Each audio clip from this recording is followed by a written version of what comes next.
Devant le ministère des Affaires étrangères à Téhéran, ces étudiants iraniens dénoncent l'assassinat du scientifique nucléaire Mohsen Farizadeh, tué ce vendredi dans les rues de la capitale. Une élimination largement condamnée par la communauté internationale, dernière en date, les Émirats arabes unis.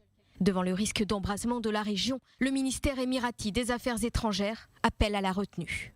Les Émirats condamnent l'assassinat de Mohsen Farizadeh. Ils appellent toutes les parties à la plus grande retenue afin de ne pas entraîner la région dans l'instabilité et ne pas menacer la paix. Le ministère des Affaires étrangères d'Oman, qui s'est entretenu avec son homologue iranien, dénonce l'assassinat de Mohsen Farizadeh. Oman condamne l'action qui est contraire au droit international et humanitaire. Condamnation de la Jordanie aussi, qui appelle à des efforts collectifs pour éviter une escalade des tensions dans la région du Moyen-Orient.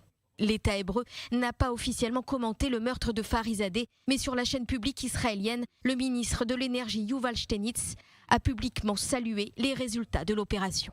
Cet assassinat en Iran, peu importe qui l'a commis, ne sert pas seulement Israël, mais la région tout entière et aussi le monde. L'Iran accuse explicitement Israël d'être responsable de l'attaque et menace de se venger.